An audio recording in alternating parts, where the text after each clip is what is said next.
What do you believe right now that's making you feel this way? And when you analyse it, you realise how irrational you can be at times. Every single one of our major customers and minor customers all shut their doors overnight. It's not sales per se, but the outcome of it is, because people get to know you, they get to see you. But, you know, what's the culture like at the business? What do we stand for, the values? I've got to tick that box on my personal development programme I don't really want to be here. Scaling up a business isn't easy. If it were, we wouldn't have less than 4% of businesses scaling beyond 10 employees or around £1 million turnover level, and less than 1% beyond 50 employees.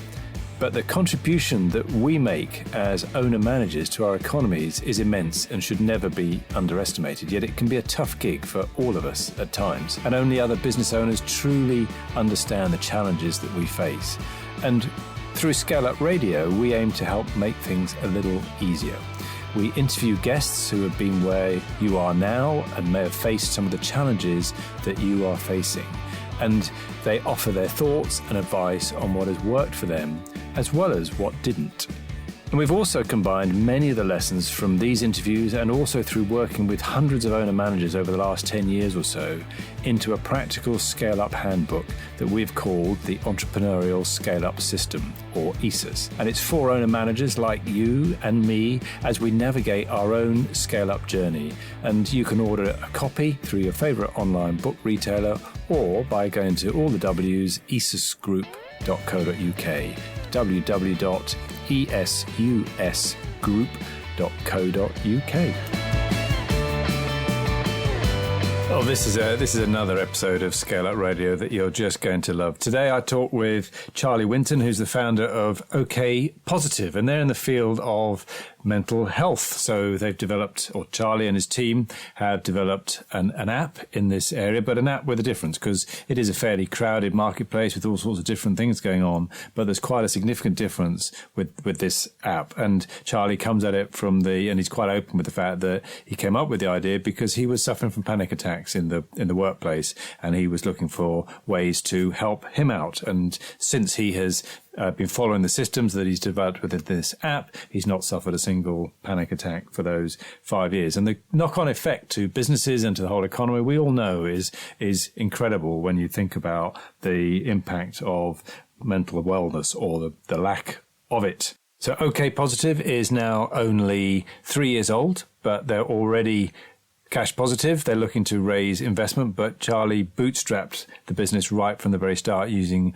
all of his own bonus money and all of his savings. So there's some good stories around there, and some lessons as well about who he looked for as his first hire, and some of his other key hires that were really important. Also some great things about how he manages to, he sort of talks about the toothbrush conundrum, and you'll have to listen to the episode as to what he means by that, but also how he looks after his employees and how he makes sure that they're keeping on track. So lots and lots of things about a technology app, getting it off the ground, talking about the minimum viable product, and another great phrase that he uses there to describe how he would view his minimal viable product. So some fantastic things in this episode. So I suggest that we go over and listen to it. If you want to think about some of the habits around execution, which Charlie talks about some of them there, you might like to take our Score app on leveling up your execution habits. Welcome to another episode of ScaleUp Radio. I'm here today with Charlie Winton, who is the founder of OK Positive. So, Charlie, welcome to ScaleUp Radio. Thank you very much for having me, Kevin. I'm looking forward to this. Yeah, me too. So, OK Positive, what is that all about?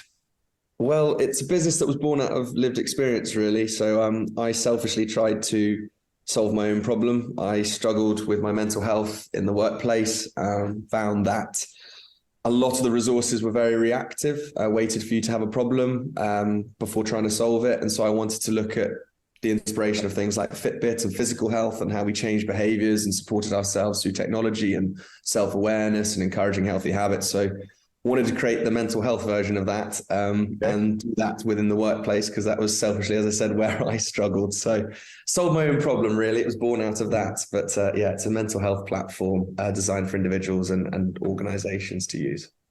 in the workplace. Yes. In the workplace, although we have found our technology is quite flexible. So we're looking at different sectors and different areas such as education, charitable communities. So, and this is an app that we'd have on our phones, is it? Yeah, so it's an app for an individual. So it's a private personal app, which is completely anonymous. So it looks at the root causes of your mental health. So it's built through 4 psychological models. You log your moods and it will hyper-personalize the support for you. So if you're a person struggling with financial well-being and your budgets, it will show you content, resources and messaging based on that. If you're struggling with relationships at home or a child being bullied, or you're struggling with your diet, it will show you information, content, resources on different areas that are specific to how you're feeling. And it learns from how you're feeling through the AI and machine learning. So it can see what's working for you, and other people who are similar are going through similar struggles. So it's quite intuitive, but we want to use this platform to help people. So it's completely private, anonymous, and it's a way for people to help each other by just checking in on themselves. How long have you been going with the business? It's been 3 years now. We're a toddler, so it's been a good journey so far, and enjoying the ups and downs of startup life. So, what sort of stage are you at now then, after 3 years? So we are now raising what we would class as pre-seed funding. We have been trading for 1.5 years, basically, and we are now profit making. So we built out our team. We've got a great tech partner, and we're now looking to scale the business, because we've been we built this off of a lean methodology. So we were very much, let's use what resources we have, make it sustainable. So we didn't run out of cash, or we spent way too much on resources that we didn't need, and we built things that were unnecessary. So we've kind of built it with our values in mind, to make sure that we actually focus on the individuals that we're helping within the companies, because that in turn will help the companies and our customers. So yeah, we've done it in that lean methodology, and using what we have and being very, very spare with our resources. Right. And now we need to scale it and grow it because the framework's been built. And who's the we? The we, so I built a team around me because I had no clue what I was doing. I am a first-time founder, so I knew we needed a clinical lead. So we brought on Helen, she's our clinical director, who sits on the board of the Association of Contextual Behavioral Science. Okay. We then brought on a COO called Bob, who worked within financial services and started up and exited his own IT business without any funding. So really great experience there, and then have slowly but surely built the team out from there. We've got a head of research and development who was basically with me from the start, and yeah, it's now growing arms and legs. Brilliant. And are you giving away equity? Are you still a sole shareholder? How have you done? No, so we started off, the founding team were sharing equity in lieu of salaries, and we worked it that way. And now we have brought on some investors who are actually our customers. And that was a kind of pre-seed, as we call it, a bit of bootstrap funding to help us with the technology. And now we're looking for more investors, and we've got some committed to our latest round. So we're excited about that. Yeah, we'll explore that in a minute. So tell me about the positioning of OK Positive. How is it sitting within what else is out there at the moment, and how you see things developing? Yeah, it was really interesting because there are some great resources out there, but traditionally we have seen, as I said, there's 3 forms of healthcare, right? In any form, there's preventative, proactive, reactive. Okay. And most resources wait until there's a problem before trying to solve it, because you never think of preventative measures. You can't really see it or touch it or feel it's not real. So, we've got great resources in businesses that aren't being utilized, your employee assistance programs, your therapies, they're kind of a race to the bottom in their business models because of the costings and the budgets. We've got things like surveying tools, which to try and gauge staff retention culture and support them, but nothing's really ever done with them. We've got mindfulness resources and tools, but it's prescribing mindfulness to individuals, which doesn't really fix the root cause of what they're feeling. Okay. So, if someone's struggling with their budgeting, for example, and here's a mindfulness app, it's like, well, I've still got the money troubles. So yes, there are some great resources out there, but we need to become more personalized and focused on individuals, and actually learning from what small actions can help individuals help themselves. And so that's where we kind of sit. We're a two-pronged approach. We help individuals to look after themselves, and we help the organizations to be in the best position to actually intervene and communicate effectively with their staff and show them that this is what you're struggling with, this is what you're finding difficult, this is what we did to help you, how did you find it, and kind of build, measure, learn that process as a well-being strategy. So it's a little bit different to what's out there from that perspective. Like I'm not saying that there aren't great resources out there within mental health, within well-being, but not many do all of them in this approach and put the emphasis on the individual in such a bespoke way, in my opinion, anyway, selfishly. No, fair enough. And, how do you see that changing over time? I mean, because there are, as you say, there are lots and lots of different types of apps coming at it from slightly different angles. What do you see the future trends looking like? Well, it's interesting because there's kind of different schools of thought around it. A lot of people think it will go into the AI and wearables world. Okay. We're very much, machine learning and AI is brilliant, but it needs to be overseen by clinical expertise and it has to be evidence-backed. Saw some things recently where a completely AI-controlled platform was telling people to do not the right things when it comes to space psychology. Sounds like having chatbox GPT telling you what to do. Yeah, telling you, it's like, how do you feel? Well, yeah, okay, don't do that. No, it's not a good idea. And so a lot of people think it'll be wearables and things like that, heart rate monitors, looking at stress. There's been some really interesting ones looking at brain waves. And for me, psychologically, I think from a mental health perspective, it's going to have to be self-evaluated. Think about the way that we've done mental health in the past. You don't crack open someone's head to look at their brain waves and how it's all going on in there. You look at what they feel, how they're feeling, how they notice it, make them more self-aware. So it has to be self-evaluated, and therefore it has to be input by the individual. So I think it will be app-based. I think the AI and machine learning aspect will help us with a better picture of how to help individuals, but also how to help people help each other, right? So within our platform, we build a profile around you based on your triggers, your emotions, your feedback, your mood over time, and how the things that you do affect your mood positively or negatively. And because it's completely anonymous, we're not interested in who you are, we're interested in your mental health profile so that we can help you best as possible. So you can be as honest as possible with us so that we can do the good that we want to. The beauty of that is we can find commonalities between different individuals because we can see what they watch, how long they watch it for, what's helpful, what improves their mood, what doesn't, because we don't know who they are. But we can then start recommending to other people what works for people similar to them or going through similar things, letting them know they're not alone. So the beauty of this technology is if it's used properly and on mass scale, you could be helping someone else across the world just by logging what helped you every day. And so isn't that a nice thought to think around the world that just by doing something for yourself, you could be helping someone else, somewhere else doing with their mental health in particular. And that's quite a clever use of the network effect, essentially. So the more people you get using the app, the more value there is for the others. Yeah, and you've got to find motivations, right? Like I've always said this. How do you motivate someone to do something? Everyone talks about engagement in any platform, right? You talk about TikTok or Instagram and they want people to be engaged in it. But you need to understand why people are engaged in what you're doing and what will encourage them to do it. Now, we look at healthy habits. So I'm not a big fan of addictive media. We actually do signpost people away from our platform when they're struggling with technology, when they're struggling with a scrambled brain for the day and they're feeling overwhelmed.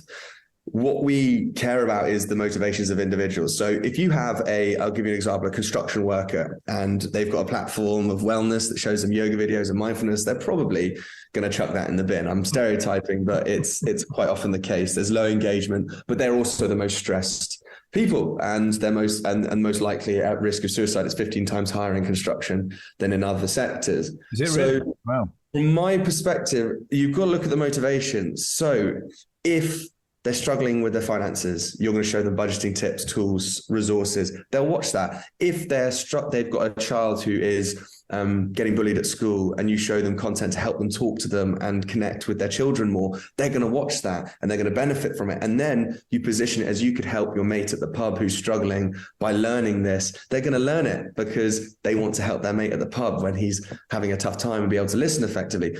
Look at the motivations of people and build a platform around them rather than putting it on them. And that's what I think the issue is with quite a lot of wellbeing resources is you're basically prescribing something saying this has got to work for you because it works for everyone else. It's just not the case. Like it just doesn't work that way.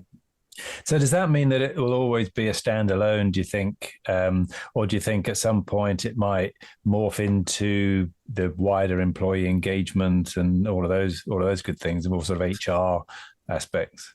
No, so that was interesting because we often get asked by businesses, do we integrate with like intranets and Slack or Teams communications? And I'm like, no.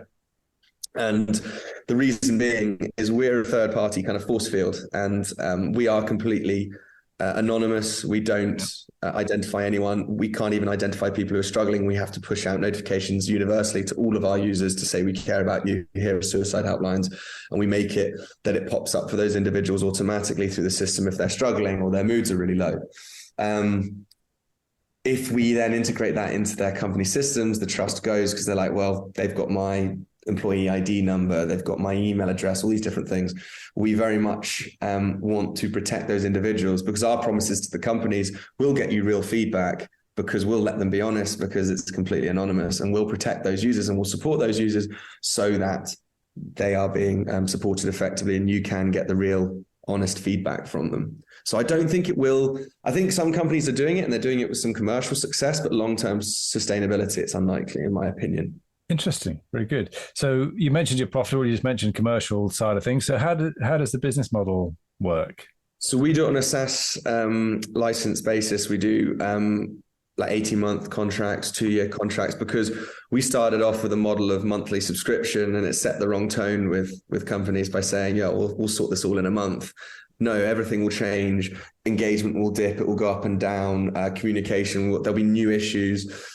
So we work with them on a long-term basis and do a kind of Slack-based model of pricing around £5 to £1 per employee per month.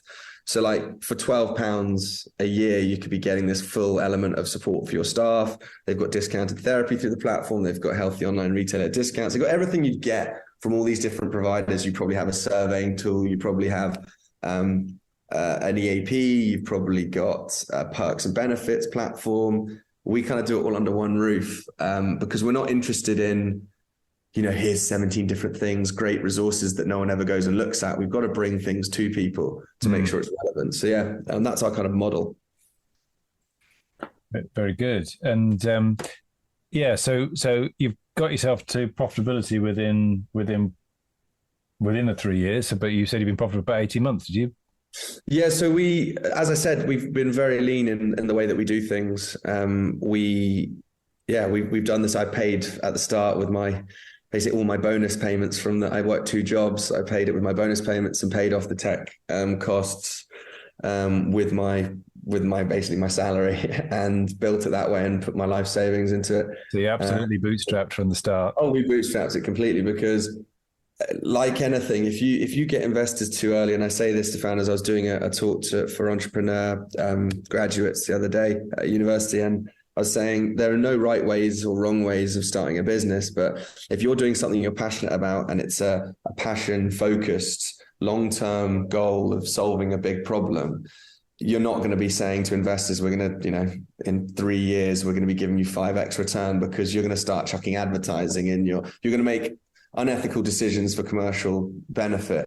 Whereas when we bootstrapped it, we were able to keep the ethics and morals of what we're trying to achieve, build out the framework, and then go, look, it's working.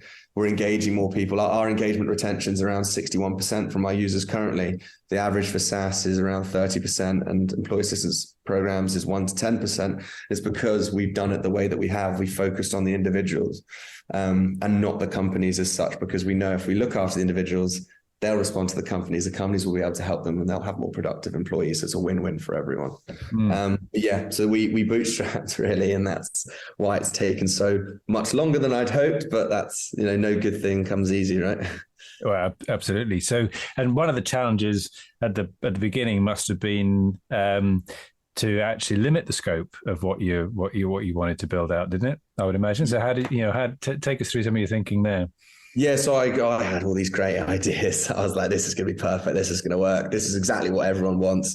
And shock horror, the only thing they ever used was the mood check-ins. And I was like, why are they not looking at the content? We've got an amazing content library of resources. And then asked the people that were using it, why are you not using the content library? And they went, because it's a massive library of great content, but I'm not going to go searching for it. So then we built it that it presents 1 or 2 pieces of content and refreshes every time they check it, and it gives them a new piece a day, and focuses on their mood. So we did start off with all these grand ideas, and we've still got things we want to build into the app, and that's what's quite exciting for me. So we've got so much to build in, but we did it in such a way that it was very bare bones to begin with. It's like I say it's always like it was an MVP that only a mother could love. And so we got some very good, brutal, honest feedback, but we also got some really positive feedback, which gave me the indication that this would work. And then we turned the ugly duckling into a bit more of a swan, and it's growing and growing. So we're looking at bringing more functionality in. But yeah, we definitely, I had big dreams. I had to be dragged down to realism through, budget, from resource, etc. So that was the start of that story. So how did you go about then? You talk about tech partner. It sounds like you're not building this yourself. You're not coding yourself. So how did you go about finding the right people to be your tech partner? So I'm a big believer in network and speaking to people, meeting people, referring people, and likewise. And I was put in touch with someone in Scotland who helped us build our MVP, which was brilliant. It got me to where I needed to go. It got me to a pitch early doors where I beat a Series A funded business of 50 million in a straight off pitch.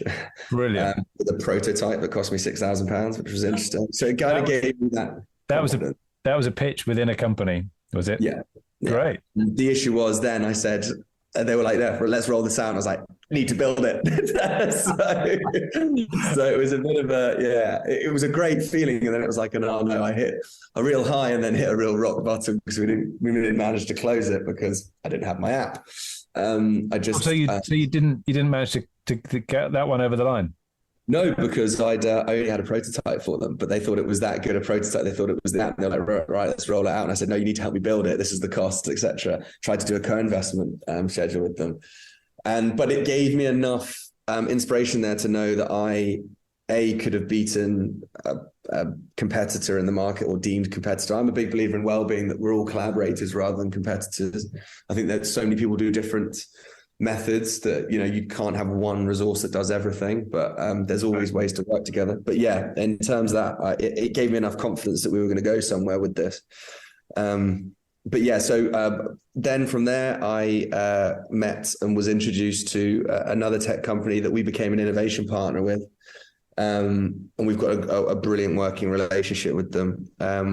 And it's just, I couldn't be more happy with the way it's going. We've got access to about £2 million worth of AI infrastructure that we've built our source code on and all this sort of stuff. And we built our IP, and we run it as ourselves, but we have a great support unit in our tech partners. And it means that we can then work with other collaborators and other partners in their ecosystem and be able to do research projects. We're able to refer and work together with other companies in different fields. It's very exciting. So yeah, that's the way it kind of process worked. So is that like a tech an incubator lab or something like that, or what? No, they're a tech provider. They do no code. Okay. In terms of built on that, and yeah, we're part of the ecosystem. We're the mental health arm, and we are looking. So that's what excites me about that is we're able to work with partners and white label our technology so that other people can help have a long-term support network for their customers and clients. And it means that we can share the data to then utilize it in research and actually benefit people longer term in healthcare settings, etc. And looking at the bigger mental health picture. So as I believe my favorite saying is, the rising tide lifts all ships. Yeah. And so I'm a big believer in that. And so, yeah, we're not precious about it being okay positive on everything. We're precious about actually making the difference.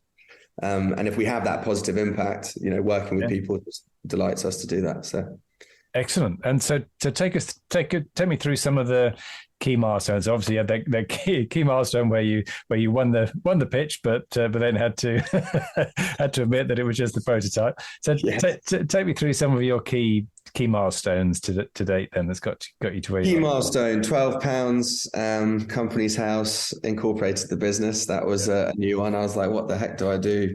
I have no clue how to start a business. and paid £12. And there I was a business director, and I felt very important. Next one was my first MVP, which we took out, and building the team around me was amazing. We then got our first customer, and then we got our 20th customer, and then we started making profits. I built a team. We had our first full-time employee. We had our first. What point was your first full-time employee? Sorry, at what point? Sorry. Yeah, what stage? At what stage? I'd say we had like November last year. And what was your first hire? Who was that? What role was that? Marketing lead. So what we had is we built up all the expertise in different areas, but we didn't have someone that could help me generate leads, build content campaigns, increase brand awareness, all these different areas. And so we brought someone in to do just that. And she's amazing. And we have grown our commercials since she was in substantially. So it's so far so good. And it's good because I worked in recruitment previously, and it was interesting. We did a great recruitment process, in my opinion. Mm-hmm. I don't believe in messing people around. I believe in speed. I believe in clarity and transparency when you're recruiting and hiring. We did a very clear process. And within 2 days we had hired her, and she'd accepted the role, and everyone was given clear feedback around it. There were 2 stages to the interviews. It was like, hopefully it's resonated with the individuals that also didn't get the role, but had a chat. We're keeping options open with them, and, we'll be hiring again in the near future. So it's not a goodbye, it's a see you later, hopefully, and things like that. So that was a key milestone for us. And were you looking for somebody that was a heavyweight in that area, or were you looking for somebody that could develop with the company, or what was your thinking? We're fairly kind of unbiased in how we look at it, really. We look at, everyone tries to say that, but ultimately I was wanting someone that was passionate about mental health. Yeah. Doesn't mean you have to have lived experience, doesn't mean things, but just someone who's passionate and cares about this area, not someone who's there just for a job role name or financial remuneration. Obviously, you want to get paid and you need to pay people well, but you want people who are passionate about what you're doing. Inspired people are far more productive and work in a better way than people who are just engaged in their job or just happy to be there. So I wasn't really precious about what level or those sort of things. It's someone that's passionate, had marketing experience in some form. Not, you don't need to, that old saying, you need 20 years of experience before you look at this role. We would take anyone who had that willing passion for mental health, but also had a bit of marketing experience in an area that I didn't. Yeah, good. So what sort of things has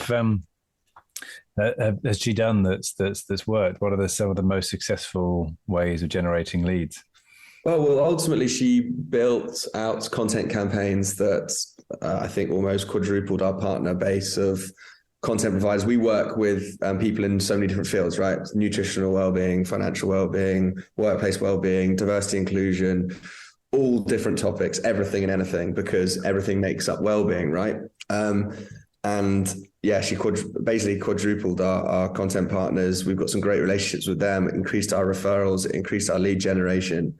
And it built up our brand awareness. We'd ran content campaigns, which we'd never done before, which garnered more views, which meant more people knew about us, which meant we increased our followers on social media. We increased our kind of renown amongst other people. We've been very stealthy and silent for most of our existence. All of our lead generation has been outbound or referrals.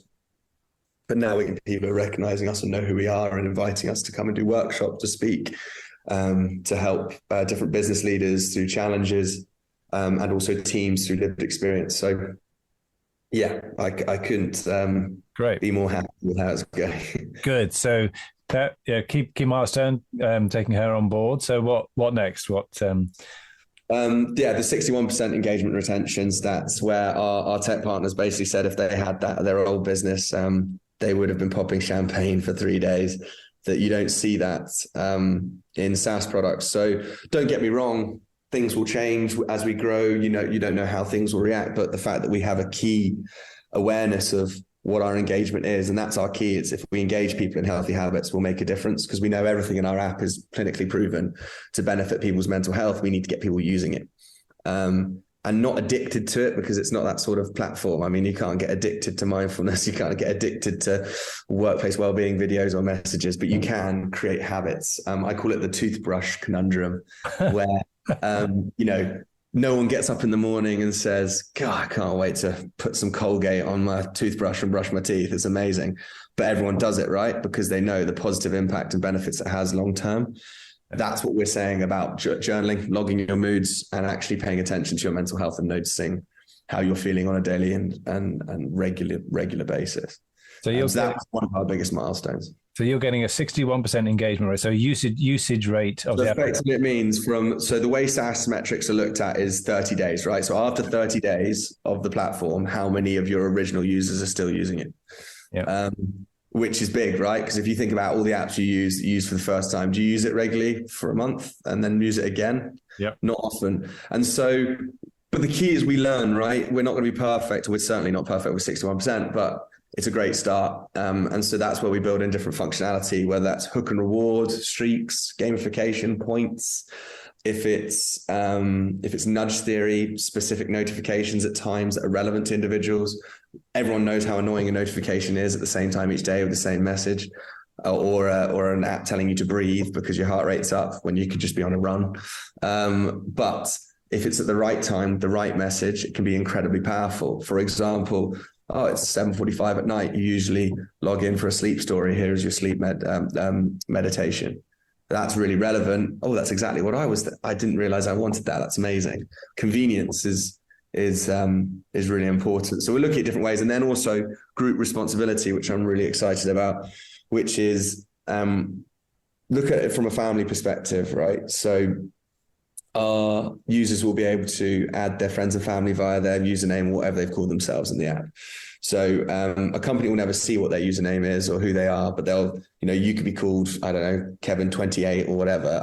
I'm Charlie Winton, for example. I can then add my friends and family, and we're put into what's called a circle. This is what we're developing at the moment. And it will notify you when other people have checked in your circle, and it won't tell you what their exact mood is, but it'll give you a smiley face or an unhappy face, and then it will nudge you saying, firstly, they've checked in, you should check in. And secondly, you might want to check in on Kevin because he's having a tough time at the moment. He's been red-faced for 3 days. So it's a way to reduce the stigma, to be able to reach out to people, to be able to ask for help without having to necessarily say it face to face. And it's that's what I'm quite excited about, collective responsibility. I love that idea. So that, you were talking about network effects earlier on about, the benefit of the more people on, but that's really sort of personalizing it and making it very, very local, isn't it? And then, as you say, that real support, that collaboration from your close people that you want to have in your circle. Yeah. Love it. Okay. So we've got ourselves, and now you've got yourself to the point where, well, then you took on some more people because so you've, some other team members. Any other key steps? There's 7 of us at the moment, all in, and then obviously our tech team that we work with. We're a close-knit team. I'm a big believer in, actually, it's quite strange. I was talking to another company that we onboarded this week who loved the idea of, we don't look at time-orientated goals, right? So we look at goal-orientated. What that means is everyone's lives are different. No one size fits all. We learned that from the pandemic. And you want to set, everyone who is passionate about a job will want to do well at it. They want to be respected in their role. They want to be valued. They want to feel like they're satisfying themselves with their productivity and progress. So we say, right, set short-term goals, medium-term goals, and long-term goals. And just off you go. Like, you don't need to come in at 9 or 8 to do that. You don't need to come in at 10 to do that. You do your short, medium, long-term goals. And if you've completed all of your goals within 2 days of a month and you've completed your month goals, you probably haven't set your goals high enough, It's really giving people control over it. And that's what we do as a team. And try to empathize with the way each other works, which I think a lot of people don't factor in, especially as your business gets bigger, right? You'll go, that person's really grumpy today or is really short on messages, but that's the way that they respond. It's actually, everyone's different. I'll respond to an email within 30 seconds, whereas some of my team members will take 24 hours, but they're still doing the work and they're still doing what they do. They just don't, that's not their process. That's not how they work best. And so we did a lot of work around team building and personality profiling around, this is how we work. So we all know how each other works, a clarity of of goals, vision, and missions, and we don't have to have meetings every 5 minutes to try and organize what we're doing. So it's quite exciting in that respect. But yeah, we are still a small team. So how do you get? What does that look like in terms of each of us setting our goals, and what does that process look like within the business? So we look at what's our like long term goal. For us, it's preempting mental health issues before they become too severe amongst populations, and improving in businesses, staff retention and culture, in organizations, schools, charities. It's improving the mental health of those communities. That's a great long-term goal. That's what we'll always be striving for. And I think, always will be pushing forwards towards that North Star. Then the medium and kind of short-term goals are what, for me and the team, is like looking at a weekly to-do list of what you want to achieve. You said it yourself, but then the kind of medium-term goals are, what do we want as a business to achieve over the next month to further enhance us towards that long-term goal. So that could be 20 new businesses that we've signed up. It could be 2 new content campaigns. It could be 4 more workshops done, or 7 new content providers. All of those different things, or 17 new pieces of content out on a specific topic. And all of these different things factor in different people working together. And so we start ticking off those goals. And it's amazing how it works. And if you're sat there at, halfway through the month, you're going, oh my gosh, we're actually smashing these goals. It's amazing. Perfect. Take some time off, enjoy yourself, but also set more goals and keep pushing and keep finding ways to, because that's what people want to do. They want to be productive. They want to, and I'm stereotyping and generalizing, but people do want to feel good in their job. They don't want to just turn up and go, hey, I'm here, I've done my bit and off I go. Yeah, absolutely. And that's a big contributor to mental health anyway, isn't it? When we look at it, is that feeling that we're doing something worthwhile, and we're developing ourselves as well as making progress. Yeah. So do you check in weekly with each other then as to how, and support each other on how you're doing then with against your goals? Yeah. So we have a 1 weekly meeting that we check in. We kind of update. We all have an update. We all kind of get to chat and connect with each other a bit more, because we're a remote team, we've got people all over the place, so it's always good to do that. And we check in on each other on a personal scale. So we use our app, and there are ways to kind of look at how do we make sure we get the best out of our days and what we're doing, and collaborate that way. So we do communicate effectively, but we're not sitting there going, let's have 17 meetings for the sake of it, or a meeting to organize a meeting. Which I find very counterproductive. I hate long meetings. Yeah, well, I'm with you there, and I think anybody that's come from a corporate background will be frustrated with the idea of meetings, and certainly have a bad view on bad meetings. Yeah. Okay, good. So you've got yourself to the point now where you're raising some investment. You mentioned the what you would call pre-seed. So take us through your thinking as to why you're doing that, and how you're approaching it.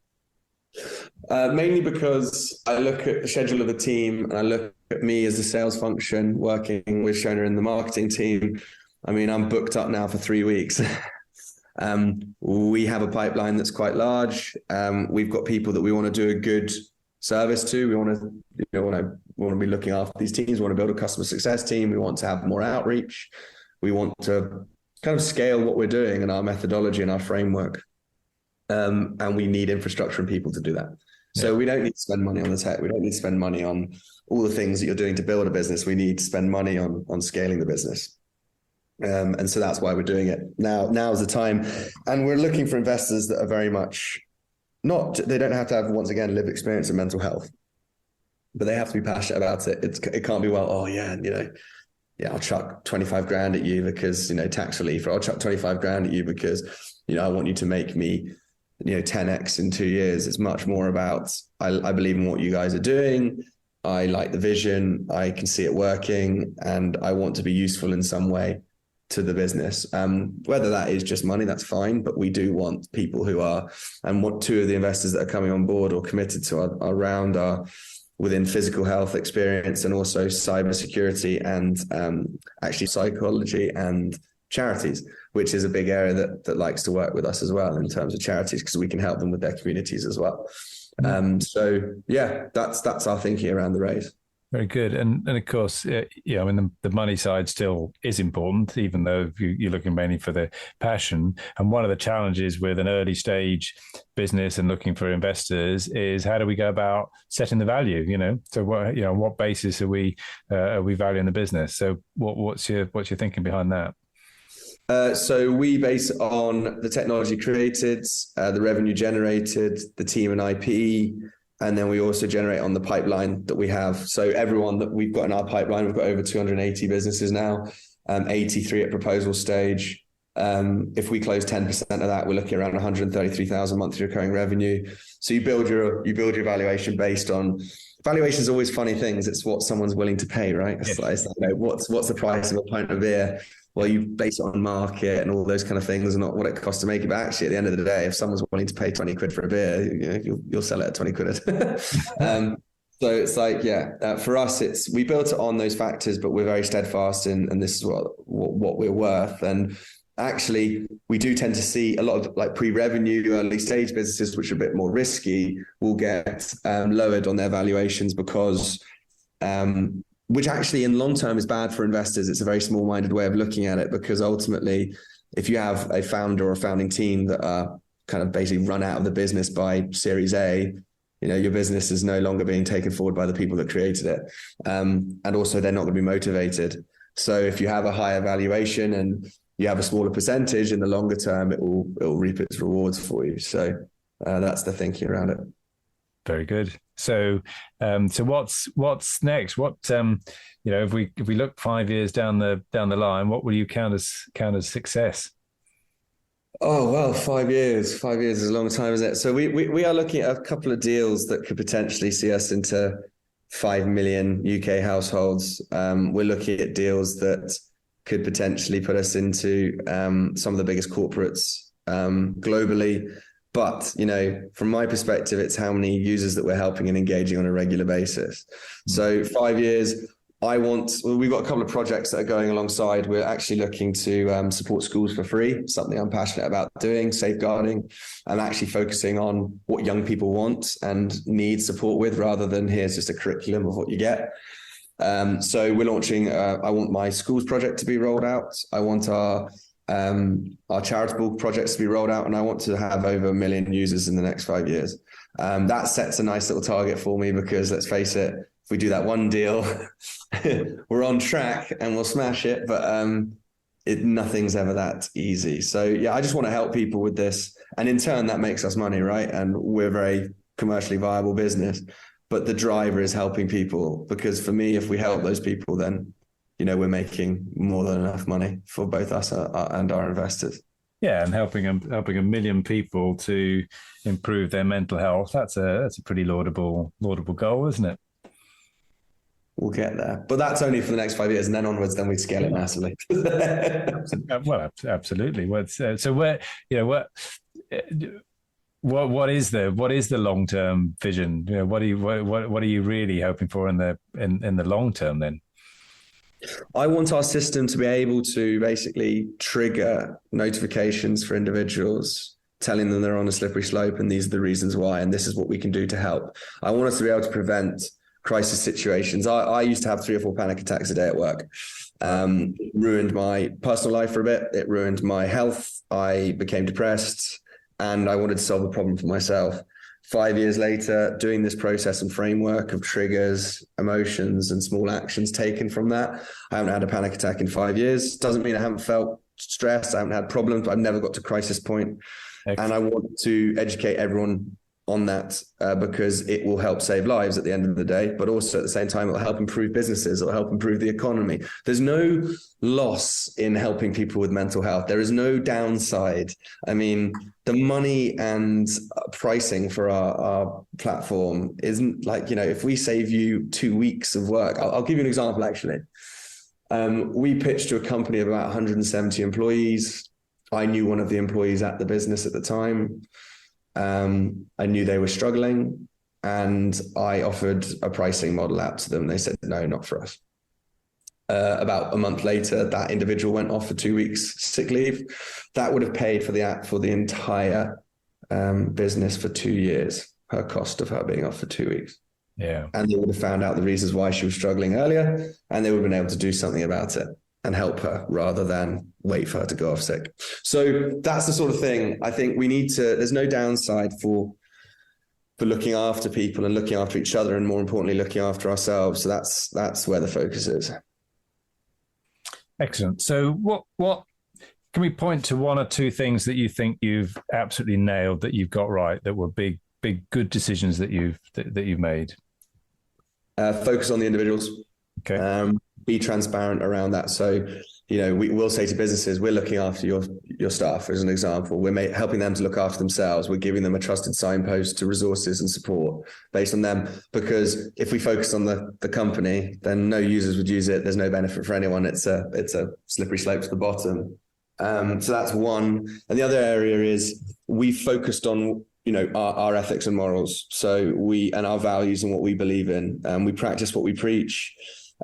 We've built this based on what will help people the most, and we've done it in a clinical, ethical way, and that will stand us in good stead moving forward. So that's why, even though it's frustrated me that it's taken 3 years and I had to work 2 jobs to get here, I'm happy that we did it that way, because it's still us. We're still in control. We've still got the real people behind the business, and that's important. And how important was it for you to have that clinical lead, that credibility from Helen?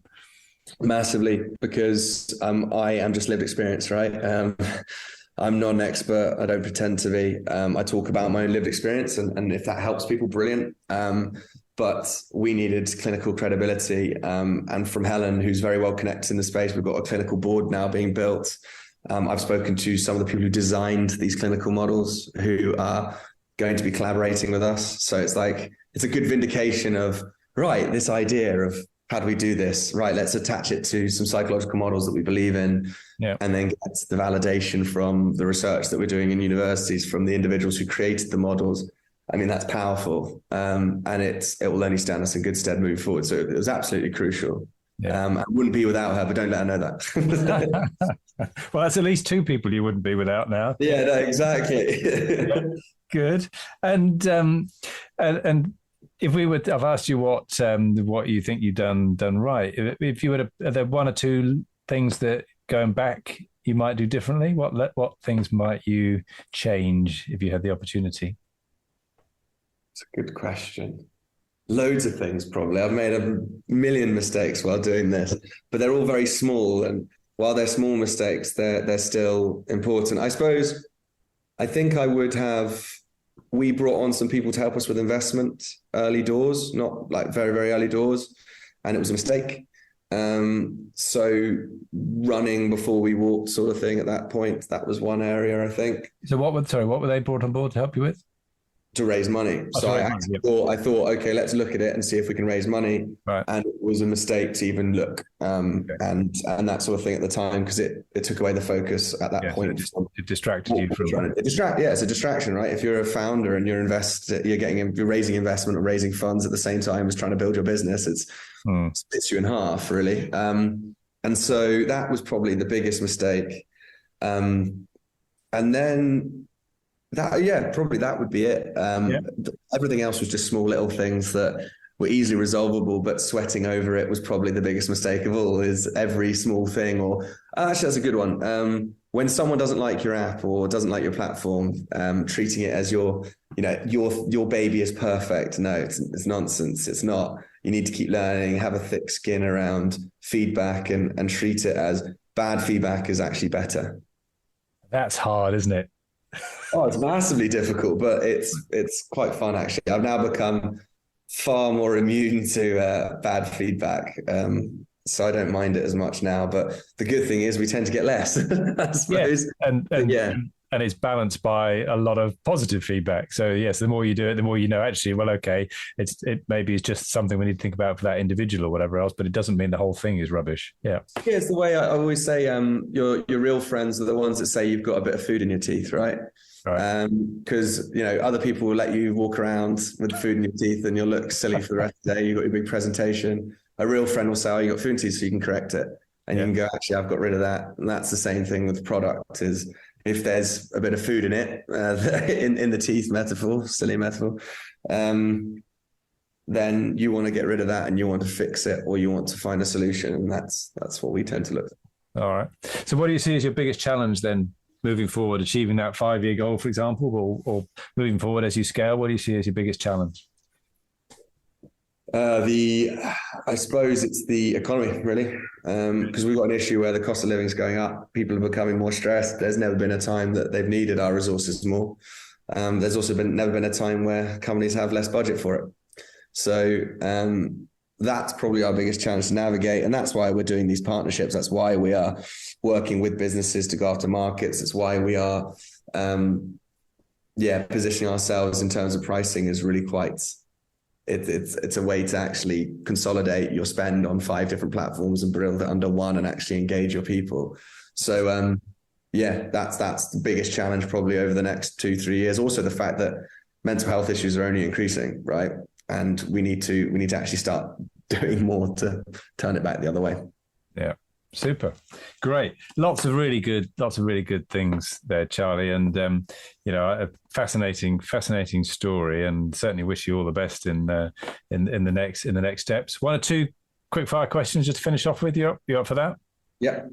I've sort of asked this already, but if you could go back to your younger self, what would your advice be? Get going quicker. All right. Stop thinking and do. Good. Any books or podcasts or other resources that you found particularly helpful? 2, Eric Rice, Lean Startup, basically built my entire methodology on that book. Yep. And the second is Lord of the Rings by J.R. Tolkien, because it takes me away from my stresses. Love it. Brilliant. Okay, good. Apart from your own, what sort of apps would you recommend? What do you use in the business that you found works well for you? Well, WhatsApp brings communication together very, very quickly and easily. That's something that we harness quite a lot of. Obviously, apart from our own, we use Teams. We do have a bit of struggles with Teams quite a lot. So don't know whether I'd recommend it wholeheartedly just yet. But no, really for us, it's the WhatsApp is bringing communication to each other quicker when you're in a remote environment, and finding the best way to do that as opposed to waiting longer time, because I think time kills all things. Obviously, I'm a big believer in going as quickly as possible, but that's leveled by other people in the team who actually think let's be more careful and considered. But that would probably be my favorite app entirely on my phone. It's probably the one that's used the most. Brilliant. Yeah, I have a love-hate relationship with WhatsApp, I must say. What's your, we kind of cover this sort of, but what's your most successful marketing tactic or lead generation tactic? Probably our content campaigns, where people are actually gaining value from something where we're asking for nothing. And we don't, it's just word of mouth. Like, I saw this amazing person that OK Positive work with. We're the vehicle, but we also want to help that individual, that partner that's helping us to get business and do good, because every partner that we work with is doing a great service and good social impact and value. And so that's probably our best, because then, we're not just talking about ourselves, we're talking about the people that make what we do even better. So that's probably our best way of doing it. Super, brilliant. Well, thank you very much indeed, Charlie, for spending the time with me today on ScaleUp Radio. If people would like to get hold of you or find out more about OK Positive, what's the best way for them to do that?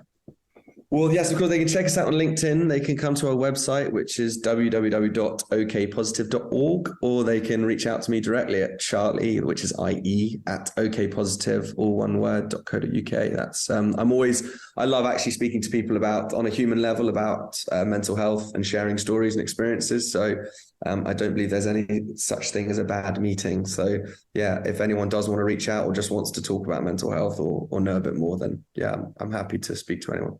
Brilliant. Charlie, thank you very much indeed for being my guest today. Thank you, Kevin. Cheers.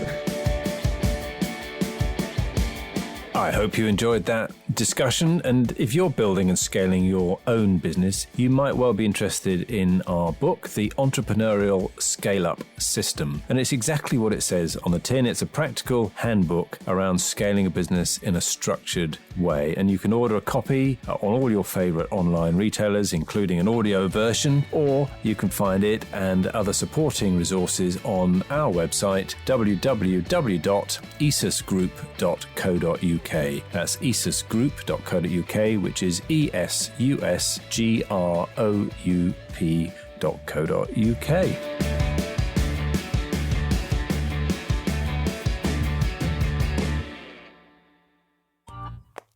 This has been a Monkey Pants Productions podcast.